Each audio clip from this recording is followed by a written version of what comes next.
Fredericksburg Area Food Relief Clearinghouse. How it began, it seems to be nebulous. Charles Bennett, who was part of Fredericksburg Legal Services, Joe Fugier, who was his intern at the time, was a student at Mary Washington College, came to me. Somehow or the other, it was one of those things that it just evolved. We helped set up the original shelving in the Presbyterian manse. Some of the bumps on my head came from because it was in the basement and I wrecked my head more than once. There was only a 2 or 3 room operation and definitely no air conditioning. The food bank made it possible for us to reach many people and to touch their lives in a positive way and to make a positive impact, not only from a religious aspect but from a social aspect throughout the community. We had a wonderful group of volunteers who seemed to appear out of nowhere. They just came. Marge from Serve was one of our mainstays. Gladys Ferguson, who is still living, thank goodness, and Frank, of course. We started with several donated chest freezers, a few shelves. We stayed down there for several years, managed to get enough money together to move up to Little Page Street, which was an honest-to-goodness warehouse. We bought a floor scale. Up until then, we'd been weighing everything on a little meat scale. We had our first board of directors, but Frank White was the chairman, he reminded me.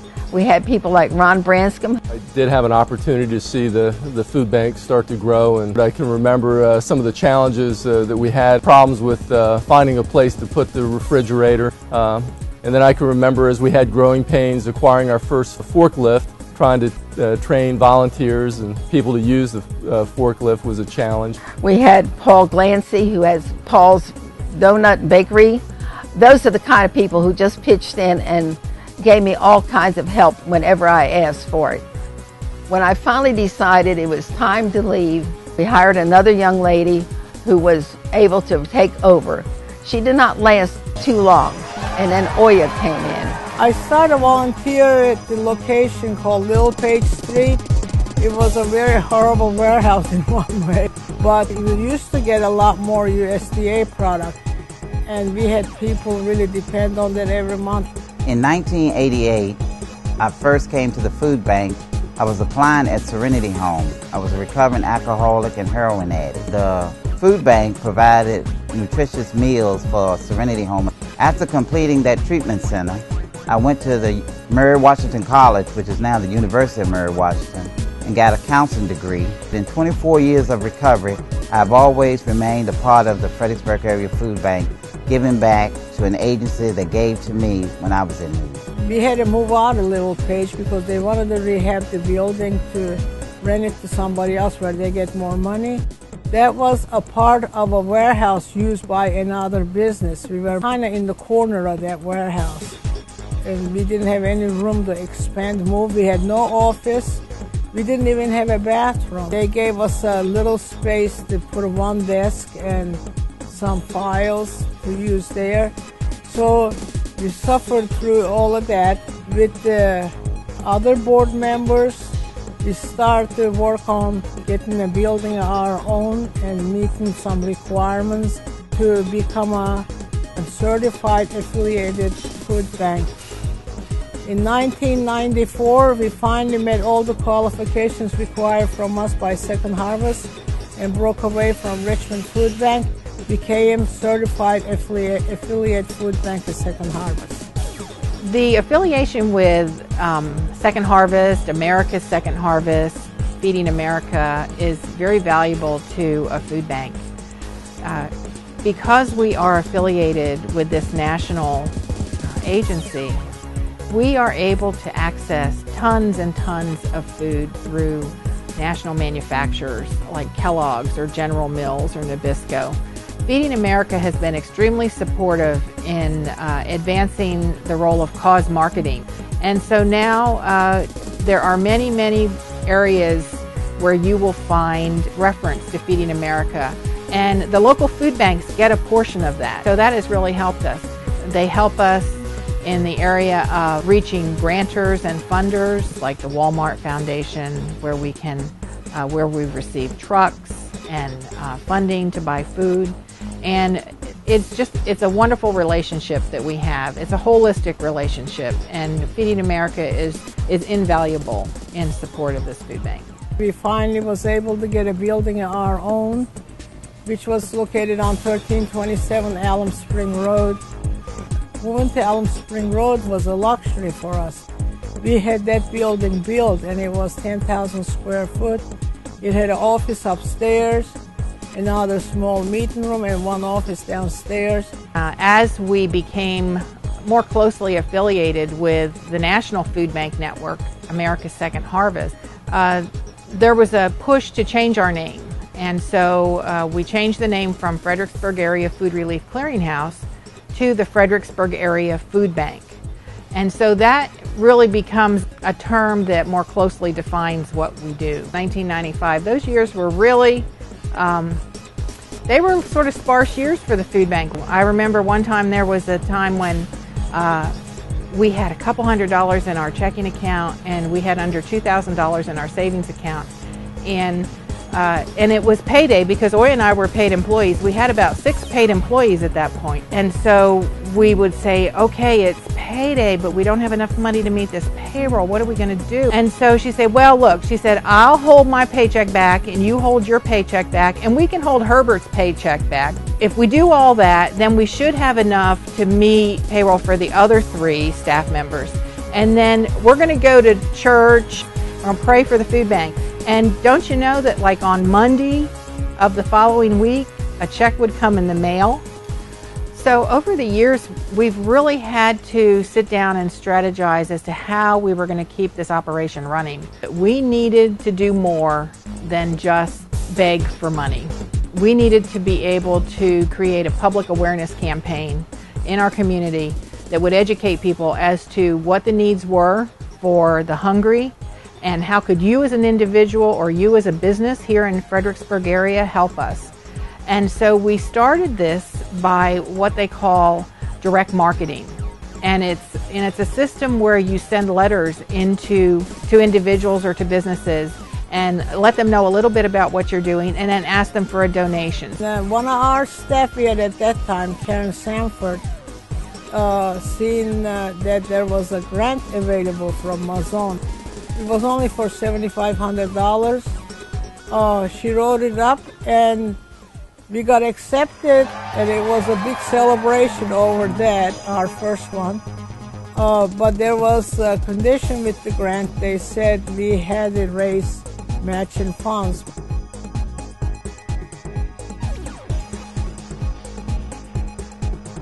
I got involved with the food bank in the late 90s. I was on the board for a number of years as the vice president, and helped put together the first Taste of Fredericksburg, which was a nonprofit organizational event where we had food from different restaurants from all over the Fredericksburg area with a sampling from that. And I put together a lot of the entertainment for that event. So we had about 5 high school marching bands come out that day, and other groups, and it was a lot of fun. I'm the Agency and Programs Director. I oversee our partner agencies. We have more than 70 partner agencies. We also have a Club Kids program, which is an after-school snack program. I ran into Oya Oliver, who asked me to start a Kids Cafe program. With the help of the staff at the Fredericksburg Area Food Bank, we were able to serve over 6,000 kids a day nutritious meals or snacks. We also have a Food for Life program here, which is a senior feeding program. It's for those who are 55 and older, income qualified, or those who are on disability. You can be at any age.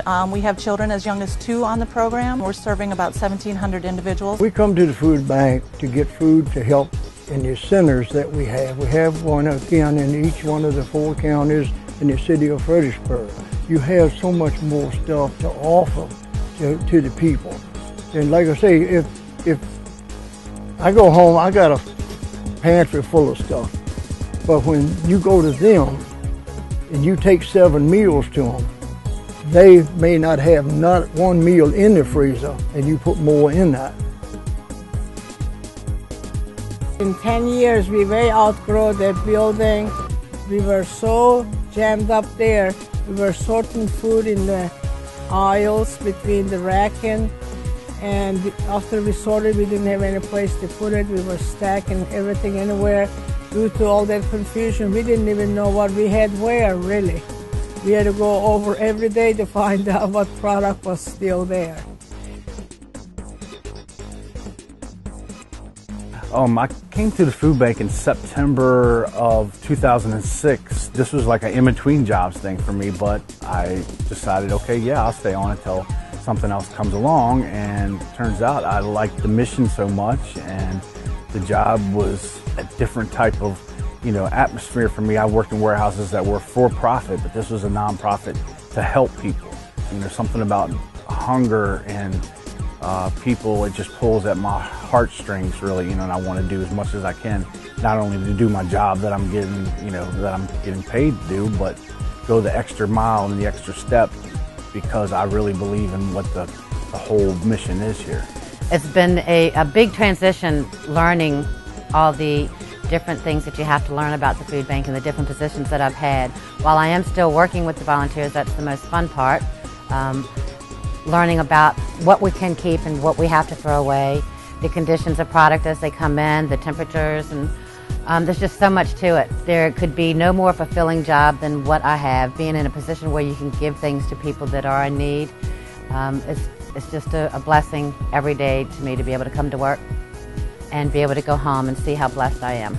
As we have come down through the years, the Rappahannock United Way has supported us more and more. They are fundamental in administrating the combined federal campaign and the local government campaigns, where we are generously endowed with monies from local donors.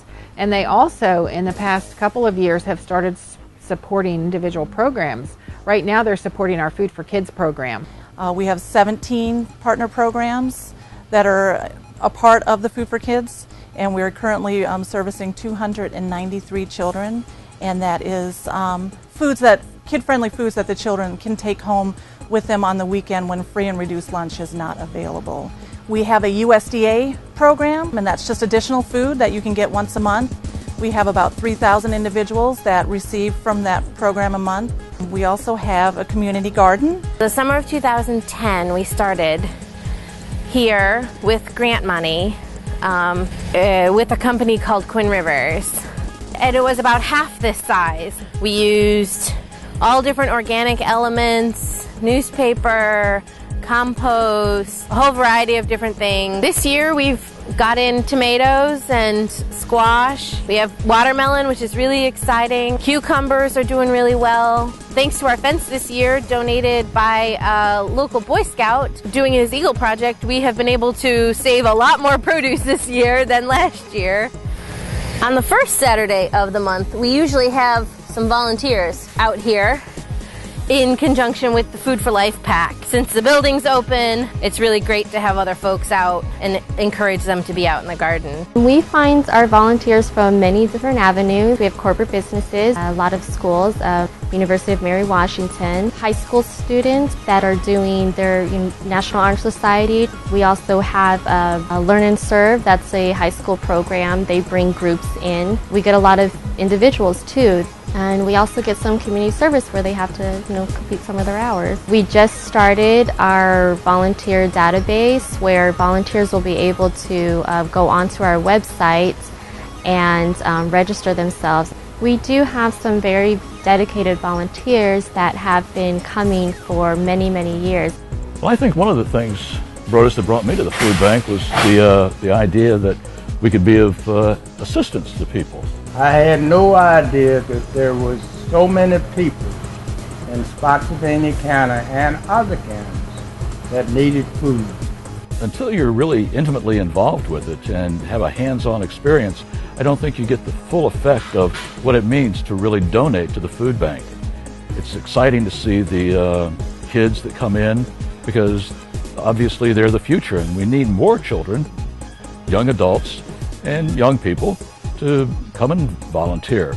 It's something that you can't put a price tag on. We also have a mobile pantry program here that serves the rural communities. We currently have 10 stops. This is our mobile pantry aisle where we store most of the items we use on our mobile pantry.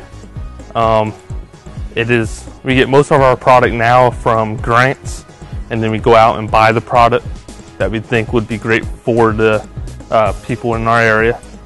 And then we'll always take a donated item, like a non-food, hand soap or hand sanitizer. Originally what we were doing for the mobile pantry was taking one of the trucks out of the rotation as far as being able to go and pick up food and use that for a mobile pantry day. So we now have this beautiful mobile food pantry truck, and that mobile food pantry truck goes out into the remote areas, and it's nice because we can pull out the awnings which offer shade. We now do client choice distribution, so we have tables that we set up which allows the client to come through in a more dignified manner and choose what they would like to take home for their family. I work at the food bank for help that people need. Spanish people, they are afraid to ask for food, for help, because they think they got the protection. It's not like that. They don't have to be afraid. Ellos tienen que pedir mucha ayuda porque el food bank es para ayuda, no para deportar las personas. We've just piloted our first summer feeding program this summer. It's called Kids on the Go. We piloted that in Caroline County Public Schools. We are currently serving 295 children are receiving, again, kid-friendly foods on the weekends when breakfast and lunch is not available. The food bank has one fundraiser each year, and it's our Hunger's Hope. And this year we're having our Hunger's Hope 30th anniversary celebration event, and that's what this video has been filmed for. This celebration event is a way for us to acknowledge all of the partnerships that go on in this community, which are phenomenal. So this is our one-time-a-year fundraiser and thank you. It's a way for us to raise funds for the continuing year and thank everyone who's helped us in the previous year. So for every year that we have a Hunger's Hope, just think of it. That's our way of telling you thank you so much for giving to the food bank, and also let you know that there's still a need out there, a very real need that you can help fill.